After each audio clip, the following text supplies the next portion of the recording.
prend conscience de sa respiration et aussi ça fait un arrêt sur image. On est dans le moment présent.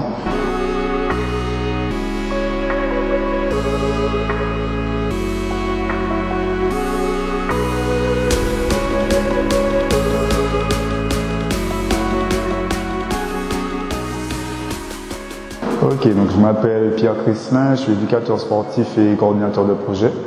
Donc je suis passionné de capoeira et plus généralement de mouvement et de conscience corporelle par le mouvement et la respiration.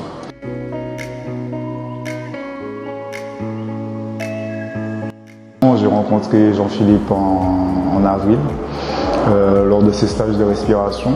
Donc quand il m'a informé de cette formation, donc ça m'a motivé à m'inscrire forcément.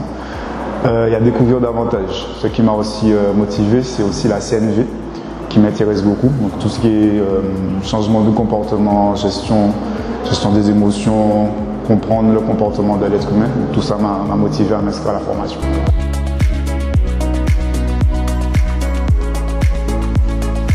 Ouais, ce qui m'intéresse davantage, c'est aussi la transmission. Je fais partie d'une association sportive et culturelle et ce qui m'intéresse aussi c'est de transmettre ces techniques de respiration et de les adapter soit au sport, soit pour la récupération, soit pour justement le changement d'état émotionnel. Donc agir aussi sur l'émotion, donc c'est tout ça qui m'a motivé à m'inscrire et aussi par la suite transmettre en fait toutes ces techniques.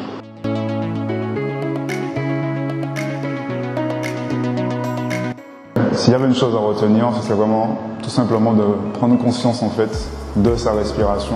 Une fois qu'on prend conscience, on prend un temps pour soi, on prend conscience de sa respiration et aussi ça fait un arrêt sur image en fait. On est dans le moment présent et c'est ce qui est le plus important pour moi justement dans ma pratique, que ce soit en association, dans ma pratique sportive et dans tout ce que je crée.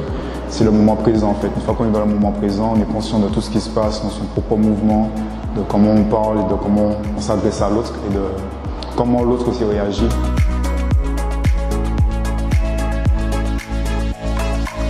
Par rapport à ma pratique en tant qu'éducateur sportif, je trouve que c'est un apport, un outil très puissant.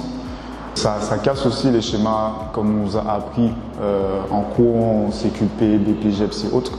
Ça casse et en même temps ça donne un outil supplémentaire de comment on peut utiliser la respiration et de comprendre en fait la biochimie du corps différemment parce qu'en fait la science évolue et c'est important justement de transmettre ces informations-là autant aux professionnels qu'à ceux dont on s'occupe, à nos adhérents, à nos clients. C'est vraiment important de transmettre ces informations. Et tous les professionnels qui doutent de certaines choses, je vous invite à venir essayer cette formation. Ça vous apportera pas mal de choses.